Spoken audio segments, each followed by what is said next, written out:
আমরা শিলিগুড়িতে বসেছিলাম, আলিপুরদুয়ার, কোচবিহার, কালিম্পং, দার্জিলিং, জলপাইগুড়িকে নিয়ে। পরে আমরা দুর্গাপুরে বসেছিলাম, বাঁকুড়া, পুরুলিয়া, পূর্ব পশ্চিম বর্ধমানকে নিয়ে। আজকে এখানে আমরা নদিয়া, উত্তর চব্বিশ পরগনা এবং হুগলিকে নিয়ে বসেছিলাম। অনুরূপ মিটিং আমাদের মালদাতে হবে, মালদা, মুর্শিদাবাদ, উত্তর এবং দক্ষিণ দিনাজপুরকে নিয়ে। অনুরূপ মিটিং আমাদের কোলাঘাটে হবে, পূর্ব পশ্চিম মেদিনীপুর, ঝাড়গ্রাম এবং হাওড়াকে নিয়ে। আমরা মূলত যেটা জোর দিয়েছি, শর্ট টার্মে নির্বাচিত এমএলএদের সঙ্গে প্রশাসনের সমন্বয়। একটা নতুন ব্যবস্থা চালু হয়েছে, যেখানে শাসকের আইন নয়, আইনের শাসন। নতুন একটা বিশ্বের সর্ববৃহৎ রাজনৈতিক দল, যে দল নেশন ফার্স্ট মন্ত্রে বিশ্বাসী, তারা জনতা জনার্দনের আশীর্বাদ নিয়ে ক্ষমতা পেয়েছে। নতুন ব্যক্তিরা এমএলএ হয়েছেন, মন্ত্রী হয়েছেন, মুখ্যমন্ত্রী হয়েছেন। আমাদের ভিশন কি, আমরা কি চাইছি, কেমনভাবে রাজ্য চালাতে চাইছি, আমাদের সংকল্পপত্র কি, এটা প্রথমেই অ্যাডমিনিস্ট্রেশনের সর্বস্তরে পৌঁছে যাওয়া দরকার। সেই উদ্দেশ্য নিয়েই আমরা কিন্তু এই পরিক্রমাগুলো করছি। আপনারা এর আগে মিটিংগুলোতে দেখেছেন কত কোটি কোটি টাকা খরচ করা হয়েছে। এই কলকাতা থেকে কল্যাণী আসতে 1 ঘন্টা লাগে এখন জাতীয় সড়কের যুগে। সেখানেও হেলিকপ্টার ব্যবহার করা হয়েছে। এখানে কত রকমের খাওয়ারের ব্যবস্থা, নিশ্চয়ই সারাদিন আছে, দুপুরবেলা একটু খাওয়ার দিতে হবে। এখানে কত গাড়ির মেলা, এখানে অফিসাররা গাড়ি শেয়ার করে এসেছেন। রাস্তা বন্ধ, 3 দিন ধরে দক্ষযজ্ঞ, 3 কোটি 4 কোটি টাকা করে এর আগে খরচ হয়েছে। আমরা এইগুলো আপনারা দেখছেন যে সাইলেন্টলি, চুপচাপ, যেটুকু ন্যূনতম না করলে নয়, সেই ব্যবস্থার মধ্য দিয়ে এই সরকার জনগণের কল্যাণ করতে চায়, নিজেদের বৈভব ক্ষমতা দেখাতে চায় না। সেই জন্যই আমরা করছি। মিটিং খুব ফ্রুটফুল হচ্ছে। আমরা এত ডাক পাইনি 5 বছর। আমি প্রথম দিন থেকেই বলেছিলাম, প্রশাসনিক মিটিংয়ে আমরা সব এমএলএদের ডাকব, আর বিশেষ বিশেষ এমপিদের ডাকব। আজকে বিশেষ বিশেষ এমপিদের মধ্যে বারাসাতের এমপিকে আমরা বিশেষভাবে ডেকেছিলাম, এসছেন উনি। আর আমাদের দলের এমপিদের আমরা ডাকছি সব জায়গায়, কারণ আমাদের এমপিদেরকে বিডিওরা পর্যন্ত, ওসিরা পর্যন্ত তাদের ফোন ধরতেন না। এই সিস্টেম তো ঠিক না। আমরা এখানে বলেছি, আইপিএস আইএসরা জানেন একটা পাবলিক রিপ্রেজেন্টেটিভকে কীভাবে রেসপেক্ট দিতে হয়।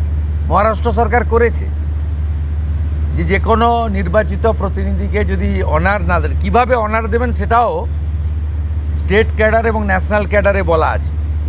এগুলো আমরা এখানে করেছি, বলেছি। এবং আজকে এখানে বসিরহাটের অনেক অপোজিশনের এমএলএরাও যুক্ত হয়েছিলেন, তাদের মধ্যে একজনকে বলার সুযোগও আমরা দিয়েছি। আমরা চাই যে কেন্দ্র রাজ্য ডবল ইঞ্জিনের সুফল মানুষ পাক, এবং কেবলমাত্র নির্বাচনের সময়ই রাজনৈতিক কচকচানি হোক। সারা বছর আমরা কনস্ট্রাকটিভ আইডিয়া নিয়ে কাজ করি। আপনাদের মাধ্যমে মাননীয় প্রধানমন্ত্রীর 12 বছর সম্পূর্ণ হয়েছে। ভারত সরকার 5ই জুন বিশ্ব পরিবেশ দিবস থেকে 21শে জুন বিশ্ব যোগা দিবস ন্যাশনাল প্রোগ্রাম ডিক্লেয়ার করেছেন। পশ্চিমবঙ্গ সরকার এই ন্যাশনাল প্রোগ্রামে পার্টিসিপেট করছে, আমরা ঘোষণা করেছি। 5ই জুন রাজ্যের সমস্ত ব্লকে এবং পুরসভাতে, ইনক্লুডিং কর্পোরেশনে, মায়ের নামে একটি গাছ লাগানোর কর্মসূচি হবে। প্রত্যেক বিধায়কদেরকে অরণ্য দপ্তর, পরিবেশ দপ্তর, 2টো দপ্তর নোডাল থাকবে। তারা ফলের গাছ দেবেন এলাকায় বিতরণ করার জন্য, এলাকায় লাগানোর জন্য। 12 থেকে 20 জুনের মধ্যে 3 দিন জনকল্যাণ শিবির করতে বলা হয়েছে ভারত সরকারের পক্ষ থেকে। আমরা 3টে ডেট বেছে নিয়েছি, ওয়ার্কিং ডেট 15, 16, 17। আমরা সিএসের মাধ্যমে প্রশাসনকে বলেছি স্কুলে যেন না হয়, যাতে ক্লাস হ্যাম্পার না হয়। বিডিওরা এবং পুরসভার ক্ষেত্রে সিওরা, আর কর্পোরেশনের ক্ষেত্রে কমিশনাররা দায়িত্বপ্রাপ্ত হবেন বিধায়করা এবং যে এমপিরা সেখানে চিফ গেস্ট হবেন, ইনোগোরেটর হবেন, সব জায়গায় জনকল্যাণ শিবির হবে। সেখানে ভারত সরকার এবং রাজ্য সরকারের চালু থাকা এবং আগামী দিনে আসতে চলা সমস্ত স্কিম আমরা তার বেনিফিট মানুষকে দেব এবং সচেতন করব। 15, 16, 17 জুন, 21 জুন বিশ্ব যোগা দিবস। আয়ুষ ডিপার্টমেন্ট, যা পশ্চিমবঙ্গ সরকারের হেলথ ডিপার্টমেন্টের অন্তর্গত, এবং স্পোর্টস ডিপার্টমেন্ট মিলে করবে। পুলিশ থেকে, স্কুল থেকে, এনসিসি থেকে, নানা এনজিও অর্গানাইজেশান উৎসবের মতো পৃথিবীর 200টা দেশ ভারতের যোগা দিবসকে গ্রহণ করেছে। আমরা বিচ্ছিন্ন ছিলাম, আমরা এবারে যুক্ত হলাম। উৎসবের মতো হবে। আয়ুষ ডিপার্টমেন্টের প্রোটোকল মেলে যেখানে যেখানে পাবলিক যোগা হবে তার আগে 2 দিন রিহার্সাল বা তাদের যা প্রোটোকল আছে, প্রোটোকল ভেঙে হঠাৎ করে যোগা পালন করতে কেউ যাবেন না, ছবি তোলার জন্য যাবেন না। সেই প্রোটোকল মেনে তারা করবেন। আজকে একটা নীতিগত সিদ্ধান্ত নিয়েছি, ক্যাবিনেটে এটা অনুমোদনের জন্য আমি রাখবো। আয়ুষ দপ্তরকে আমরা হেলথ থেকে আলাদা করছি। আমরা আয়ুষ মিনিস্ট্রি আলাদা করব এবং আয়ুষের ক্ষেত্রে আমরা একজন ভালো কম্পিটেন্ট অফিসারকে দায়িত্ব দেব করে আয়ুষের যে অপরচুনিটি রয়েছে গোটা দেশে, সেই অপরচুনিটিকে আমরা কাজে লাগাবো। আজকের সমন্বয় মিটিংয়ে প্রথম হচ্ছে কোঅর্ডিনেশনের কথা বলা হয়েছে, দ্বিতীয় বলা হয়েছে হেলথ সেক্টরকে প্রায়োরিটি দিতে, তৃতীয় বলা হয়েছে প্রি মনসুনের কাজকে প্রায়োরিটি দিতে, 4 বলা হয়েছে স্বাস্থ্যসাথীকে আয়ুষ্মান ভারতে কনভার্ট করা এবং লক্ষ্মীর ভাণ্ডারকে অন্নপূর্ণা যোজনায় কনভার্ট করার কাজ শুরু করা। আগামীকাল বিকেলে নবান্ন থেকে আমি এবং সংশ্লিষ্ট দপ্তরের মাননীয় মন্ত্রী, সিএস, এফএস এবং অন্য আধিকারিকদের উপস্থিতিতে অগ্নিমিত্রা পাল এবং আমি একটি ফর্ম পাবলিশ করব, যেই ফর্ম অন্নপূর্ণা যোজনায় ফিল আপ করতে হবে। এবং আমরা কালকেই বিস্তারিত বলবো, কারণ এনরোলমেন্ট যখন যত তাড়াতাড়ি করবেন তত বেনিফিট আমরা দিতে পারবো। আমাদের অন্নপূর্ণা যোজনার প্রক্রিয়াটা শুরু হয়ে যাবে কাল থেকে। যেমন যেমন ফর্ম ফিল আপ হবে তেমন তেমন 3000 টাকা ট্রান্সফারও শুরু হয়ে যাবে। আর যতক্ষণ না 3000 টাকা ট্রান্সফার হচ্ছে, স্বাস্থ্যসাথী যেমন কন্টিনিউ রাখা হয়েছে আয়ুষ্মান ভারত কনভার্ট না হওয়া পর্যন্ত, এখানে আপনার লক্ষ্মী ভাণ্ডারকেও কন্টিনিউ করা হবে। বিস্তারিত কালকে আপনারা জানতে পারবেন। ফর্মের কপিও আপনারা কালকে পাবেন। অফলাইন অনলাইন অবশ্যই থাকবে। শুধু পাবলিকের উপরে ছেড়ে দেওয়া হবে না, বিধায়করা নিজ উদ্যোগে ফর্ম ফিল আপ করাবেন এবং সরকারও বিডিওদের নেতৃত্বে প্রত্যেক বাড়িতে বাড়িতে ফর্ম ফিল আপের জন্য সহযোগিতা করার জন্য লোক পাবেন। এবং মাথায় রাখতে হবে, ভারতীয়রাই কেবলমাত্র এই সুযোগ পাবেন, অভারতীয়রাই সুযোগ পাবেন না। ভারতবর্ষের সরকারের টাকা বাংলাদেশ থেকে আসা অবৈধ অনুপ্রবেশকারীদের দেওয়ার জন্য নয়, এটা খুব ক্রিস্টাল ক্লিয়ার। সরকারি বাসে আপাতত সব মহিলাদের আমাদের ফ্রি সুযোগ তারা পাচ্ছেন আগামী সপ্তাহ থেকে। তো আগেই ক্যাবিনেট অনুমোদন দিয়েছে, এটা কার্যকর হচ্ছে। কিন্তু আমরা এখনই সবাইকে, সব মহিলা বললে সুযোগ দিলে পরবর্তীকালে কিন্তু কার্ড করব। আমরা দেখেছি ডোমকলে বিগত সরকারের সময় পুরুষরা লক্ষ্মীর ভাণ্ডার পেয়েছেন। কেউ যদি মুখ মাথা চাপিয়ে রেখে শিলিগুড়ি থেকে এনবিএসটিসির ভলভো বাসে উঠলেন দীঘা আসবেন বলে, তিনি যদি বোরখা পরে চলে আসেন, তাহলে তাকে পুরুষ না মহিলা দেখার কোনো মেকানিজম বাসের ড্রাইভার কন্ট্রাক্টরের নেই। তা আপাতত চালু করলেও পরে আমরা মহিলাদের জন্য আলাদা ফ্রি কার্ড করে দেওয়ার ব্যবস্থা করব। আমরা প্রাথমিকভাবে আলোচনা করেছি এবং এটা আমরা কার্যকর করতে চলেছি। আমাদের মা ক্যান্টিন রয়েছে, সেই ক্যান্টিনগুলোতে 367টা, তাই তো অ্যাপ্রক্স 400-র কাছাকাছি সংখ্যা আপাতত এই থাকছে। সেখানে আমরা 2 দিন করে মাছ খাওয়াবো সপ্তাহে। 2 দিন করে মাছ খাওয়াবো, 5 টাকাতেই খাওয়াবো।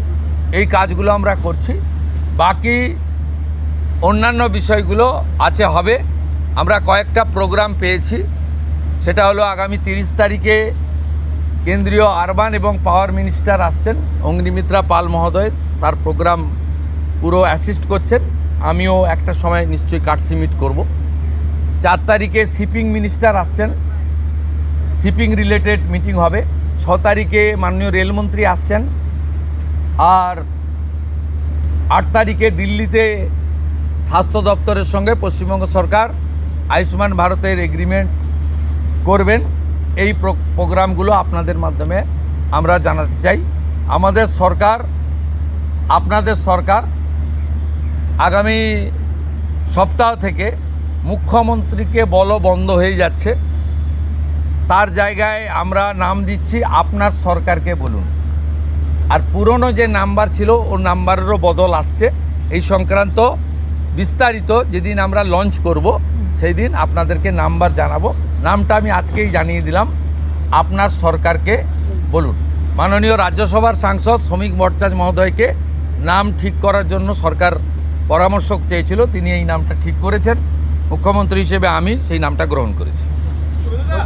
आज सुबह से देखा जा रहा है बहुत सारे बॉर्डर पे जमा हो रहे हैं, वो बॉर्डर क्रॉस करना चाह रहे हैं। क्या ये जो ऑर्डर आपने किया था, स्टेट गवर्नमेंट ने किया था, होल्डिंग सेंटर हर एक डिस्ट्रिक्ट में होना चाहिए, उसके बाद डर के मारे जो है लोग बॉर्डर क्रॉस करना चाह रहे ये हैं? एग्जिस्टिंग फॉरेनर्स एक्ट है, कोई नया कानून नहीं है। और ये लोग चला जाना चाहिए। और उनका बांग्लादेशी जो नागरिक है उनका लेने का जिम्मेदार तो है उनका। तो जब हम लोग यहाँ से बोल रहा था तब वहाँ से उनका जो स्पोक्स पर्सन है, मैं देखा था सोशल मीडिया में और यूट्यूब में आया, जो उन्होंने बताया जो बांग्लादेशी है वो तो हम लोग ले लेगा। तो ये सब बांग्लादेशी है, उसको ले लेना चाहिए। लेकिन ये लोग को, पुलिस को हम लोग बता दिया जेल में भेजने का ज़रूरत नहीं है। देश के रुपया में खाना खाएगा, कपड़ा देगा, मेडिसिन देगा। एक दामाद है ये लोग। जल्दी जल्दी भागो, जल्दी जल्दी भागो, नहीं तो जो करना है सरकार करेगा।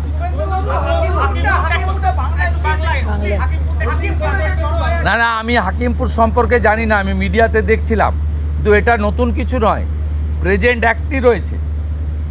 এবং আমরা বলে দিয়েছি যে বাংলাদেশের অবৈধ অনুপ্রবেশকারী তাদেরকে কোর্টে পাঠানোর কোনো দরকার নেই, আইনে নেই।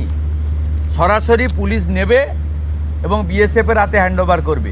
বিএসএফের যা ভারত সরকার বাংলাদেশ সরকারের সঙ্গে আছে এগ্রিমেন্ট, তাতে বাংলাদেশি প্রুফ করে হ্যান্ডওভার করে দেবে। আমাদের জেলে 3 মাস 6 মাস 2 বছর রেখে আপনার চাল, আপনার ডাল, আপনার তেল, আপনার মাছ, আপনার ডিম, আপনার কাপড়, আপনার মেডিসিন ওদেরকে দেব কেন? এটা তো ভারতীয়দেরই ক্ষতি হচ্ছে, আমাদের রাজ্যেরই ক্ষতি হচ্ছে। সেই জন্য আইনটা এতদিন ছিল ভোট ব্যাংকের স্বার্থে কেউ বা কারা ব্যবহার করেনি। আমরা ভোট ব্যাংকের বাইরে গিয়ে দেশের স্বার্থে, রাজ্যের স্বার্থে এই আইন কার্যকর করছি। আবেদন করেছেন যে যারা এতদিন অভিযুক্ত রয়েছেন তাদেরকে গ্রেফতার করার জন্য এসপির কাছে, পুনরায় কি তদন্ত শুরু করবেন? আমি আবেদন পাইনি। এসপির কাছে উনি আবেদন করেছেন। এসপি নিশ্চয়ই ডিজিকে পাঠাবেন, ডিজি আমার সঙ্গে পরামর্শ করবেন। আমি হোম মিনিস্টার হিসেবে নিশ্চয়ই, আমার তো আইনের শাসন প্রতিষ্ঠা করার জন্যই আমাকে আপনারা মুখ্যমন্ত্রী করেছেন। তা আইনের শাসনে তামান্নাও আইনের শাসন পাবেন। আমরা তো বলেছি শাসকের আইন চলবে না, আইনের শাসন চলবে। বিরোধী দলের আমরা তো বলেছি স্কুল, কলেজ, মন্দিরের 1 কিলোমিটারের মধ্যে মদের দোকান লাইসেন্স দেওয়া যাবে না। এ সরকার অন্যভাবে চলবে, চিন্তার কোনো কারণ নেই। আমার সঙ্গে ভারত সরকারের মন্ত্রী জিতেন্দ্র সিংয়ের একটা মিটিং আছে 3:30টার সময়। এখন 2:30 বাজতে যায়, 1 ঘন্টা লাগবে যেতে। প্লিজ, সেটা হচ্ছে বিশেষ সাংসদ বিরোধীদের, তাদেরকে আপনি ডাকবেন এই বিশেষের যদি বলেন যে মানে যারা অনেকদিন পরে সত্য কথা বলছে তারাই বিশেষ সাংসদ। যারা বলছেন যে আপনারা আমাদের স্বাধীনতা পাইয়ে দিয়েছেন,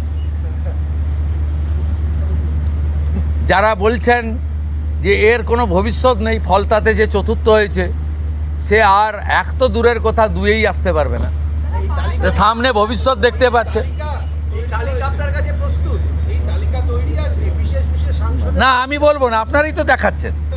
আমি তো আপনাদের চ্যানেলেই দেখছিলাম বারাসাতের সাংসদ কি বলছেন। তারপরে সরকারকে বললাম যে উনাকে ডাকুন, উনি নিশ্চয়ই কোঅপারেশন করতে চান। উনি আজকে বক্তৃতা করলেন, কোঅপারেশন করলেন, যাওয়ার সময় হ্যান্ডশেক করলেন, বলে এই প্রথমবার একটা ভালো মিটিং হলো। আমি এর আগে অনেক মিটিংয়ে যোগদান করেছি, বলতেই দেয় না।